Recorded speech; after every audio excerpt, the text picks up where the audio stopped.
Hello again, Sega fans. It's Dan, the Mega Driver here of the Sega Guys, with a little bit of bonus content to complement our recent podcast, the games that should have been on Sega. Now, on that episode, James and I discussed 6 series or games that should have come to Sega consoles. Now, 2 of those were Final Fantasy VII and Metal Gear Solid. At the time of recording, we mentioned that Frogbull had created a Metal Gear Solid demo on the Sega Saturn. But between recording and publishing that podcast video, he's also created a Final Fantasy VII video. So, as a follow-up, I'm going to discuss these games and compare them to the PlayStation originals. But first, I urge you, you must check out Frogbull's work. His channel has the full, original, unedited videos complete with sound, i.e. not someone talking over them like me, so make sure you give those a watch. Subscribe to his channel and maybe even support his Patreon, as he does absolutely fantastic work. The links, as ever, are in the description below. Let's start with Metal Gear Solid, as that was the demo that came first. So for both of these videos, I'm going to sync up the action as much as I can.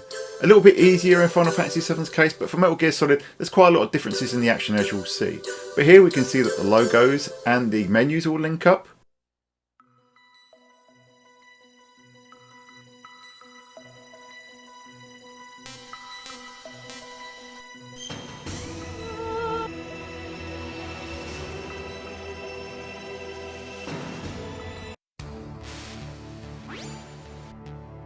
This is Snake. Colonel, can you hear me? Huh. But what you'll see shortly is that the opening cinematics and the full codec dialogue, they aren't in the Saturn demo. But that aside, you can see that the opening area looks extremely close to the PlayStation 1 original. Frogbull said that he used code from the fan project Sonic Z Dream to create this demo. So he uses techniques such as VDP1's half transparencies to create the water and reflection effects, which come really close to the PlayStation 1 original.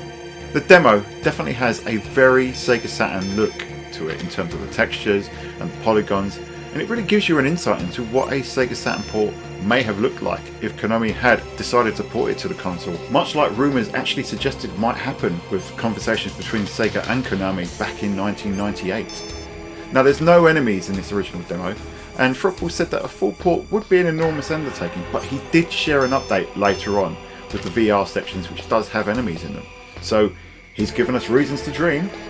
All in all, an absolutely fantastic achievement to see this running on a Sega Saturn.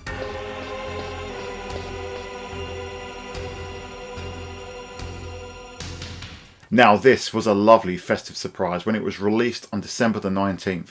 This is Final Fantasy VII, playing on Sega Saturn hardware, well, emulated Sega Saturn hardware because it's running on Mednafen. Now, this demo actually shows the iconic intro and the very first screen and even a battle. The full intro is actually in this video, the whole opening cinematic, which is why it's twice as long as the Metal Gear Solid video. So let me talk a little bit about this one. So the game boots and you have the Squaresoft logo followed by the prelude pre-credit scene and then straight to the menus, which look extremely authentic and very close to the PlayStation original.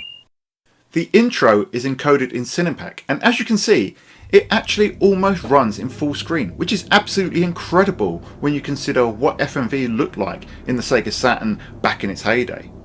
Just like Metal Gear Solid, this demo, as I said, is running on the Mednafen Sega Saturn Emulator, and there's a CRT filter on there, giving it a bit more of a retro look, which is one of the other reasons why it looks a little bit different to the PlayStation version that I've captured directly from my PS Classic. Now, when we discussed Final Fantasy VII on the podcast, James and I agreed that the Saturn should be able to pull off a decent version. There were a couple of issues that we highlighted, such as the number of polygons in some of the enemies, such as the bosses, but mostly in the transition where gameplay would actually go over an FMV, just like what happens in the game's intro. Frogbull had said that he wanted to make the demo closer to the PlayStation original, and doing that actually included the FMV transition. But in his words, Santa is approaching rapidly, so I'll show you it as is. As we go through the intro, it's actually worth noting that all of the sound on this occasion, and this is the same for Metal Gear Solid, is coming from the Sega Saturn version that Frogbull has coded and is playing in Mednafen. The FMVs actually look very similar, very close in terms of colour and everything else. Because of the CRT filter that Frogbull has applied, it does look a little bit softer on the Saturn, but that probably makes it look a little bit better in my opinion. It makes it look closer to how we'd see it back in the day on a CRT, where it seems a little bit harsher. in the PlayStation screen. Obviously, we could talk about the FMVs, but there's not much to say here. The real differences or the really interesting parts come when we start gameplay proper, and that's where you'll see a lot of similarities, but also quite a few differences as well, which are definitely worth talking about. Right, so as the train pulls into the station, as you can see, the Sega Saturn version does a straight cut, without that famous transition, and with Barrett and the Avalanche team kicking the crap out of some Shinra soldiers. When the gameplay starts and you look at the games, they look extremely close side by side. There's an ordering glitch where the Shinra soldiers are actually visible in the Saturn version in the background, but aside from that, the two images look almost identical.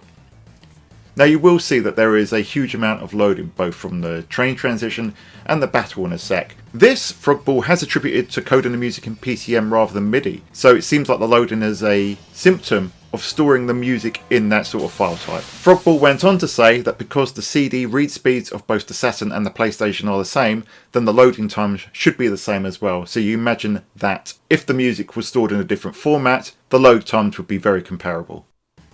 It's actually in the battle screen that things get really interesting.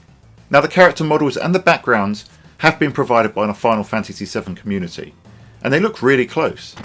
The floor and background details do look a lower resolution than the PlayStation original, but the most striking thing for me is just how smooth the Saturn version is. Frogbull confirmed that the battles in the Saturn port move at a solid 30 frames per second, which is massive compared to the PlayStation originals that ran at half of that at just 15 frames per second. It seems that no player combat has been coded into this demo yet. Cloud literally just sits there until the inevitable game over screen. But it still lets us see that iconic game over screen anyway, which is a nice little detail that you love to see in this sort of demo.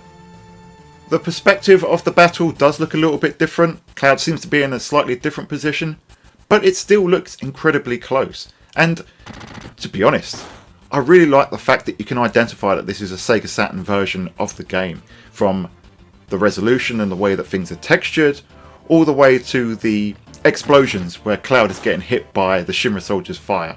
So it looks really authentic, and given the conversations that myself and James were having on the podcast, it's amazing to see this playing on an emulated Sega Saturn hardware, and I really hope that Frogbull gives us further updates on this amazing game in the future. But that's all from me for today, and until next time, I will see you on the Sega side.